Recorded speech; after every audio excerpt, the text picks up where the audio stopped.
You see her at the gym, or that guy at a party who could change your career. Your brain says, go talk to them.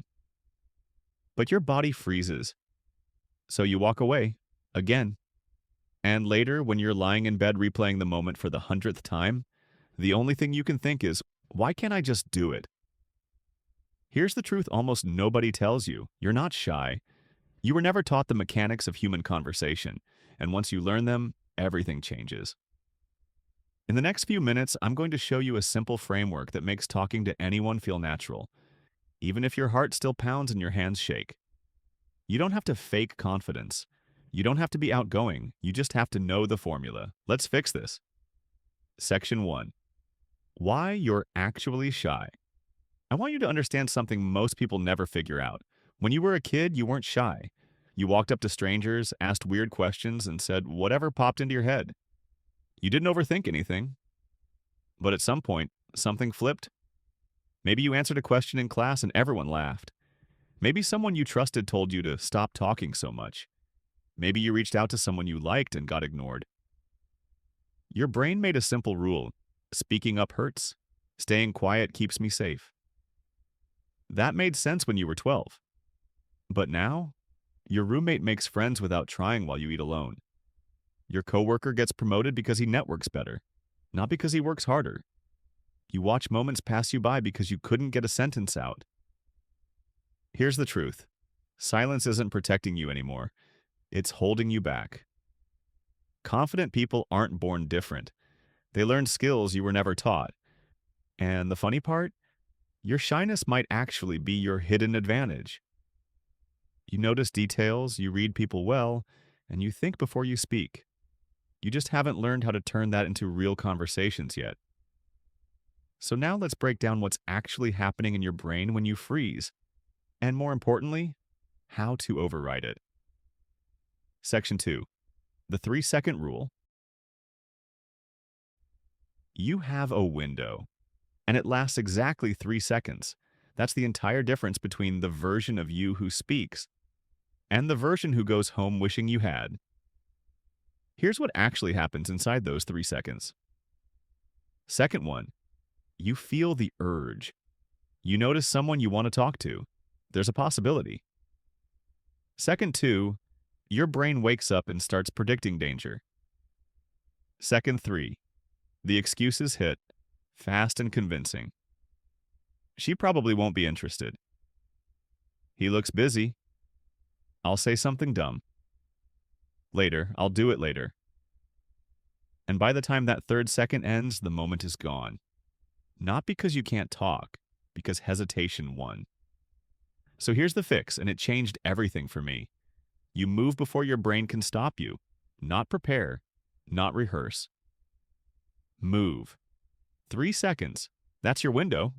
Eyes up. Step forward. Open your mouth. Because the truth is, the fear isn't in the conversation. The fear is in the waiting. The first word is the hardest part. After that, your brain switches modes. Something clicks. Suddenly, the person in front of you isn't a threat. They're just another human being. And the words start coming without effort.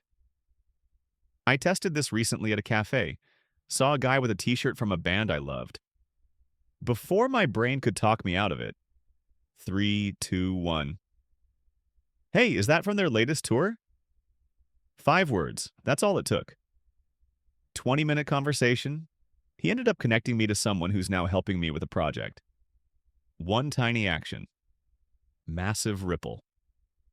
Here's what most shy people don't realize. Confidence doesn't create action. Action creates confidence.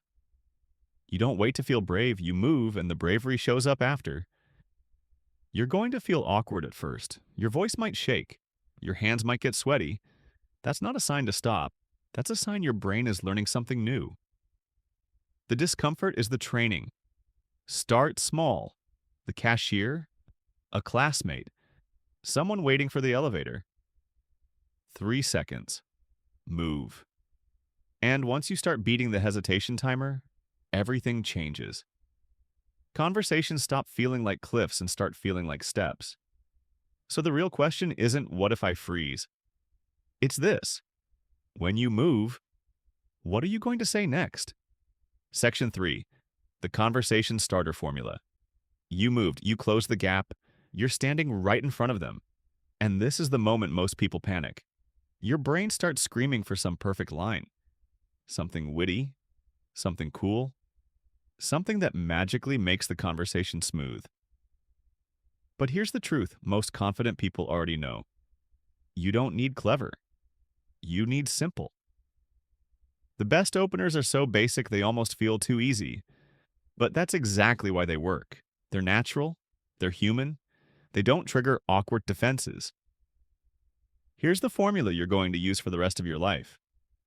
Observation plus question plus statement. Let me show you how simple this actually is. You're at the gym. Someone's deadlifting with clean form. Observation. Hey, your deadlift form looks solid.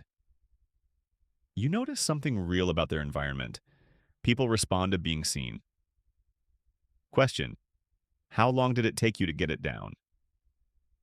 Open-ended. They have to give you more than a yes or no.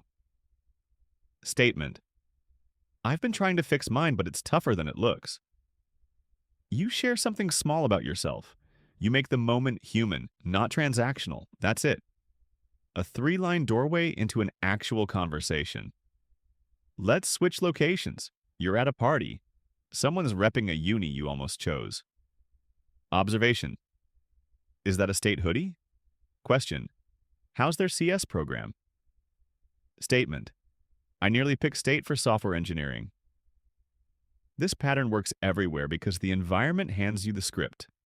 Gym, fitness, party, school, mutual friends, bookstore, what they're reading, concert, music, cafe, their laptop sticker, the drink they ordered. You're not inventing anything. You're just using what's already in front of you. Here's a real example from last week. I saw a guy at a networking event standing alone, scrolling his phone like it owed him money. Observation. These events always start off awkward, right? Question. Is this your first one, or are you a regular? Statement. This is my second. Still figuring out how to not look like I'm hiding. He laughed. 10 minutes later, he introduced me to 3 people. 2 of them followed up the next day. This formula works because it's low pressure, low effort, and low stakes. You're not performing. You're not pretending. You're just starting a human exchange. And if you mess one up, if your observation is off or your question flops, who cares? You tried. That already puts you miles ahead of everyone standing silently in the corner, rehearsing imaginary conversations. The goal isn't the perfect line. The goal is momentum. This is the moment you find out if you're actually going to change. You can close this video and stay exactly where you've always been. Or you can do one thing differently tonight. Talk to one person you normally wouldn't. Just one. Use the 3-second rule. Use the formula. It won't be perfect, but it will be progress. Confidence isn't a feeling, it's a rep. And you're 3 seconds away from your first one. Go.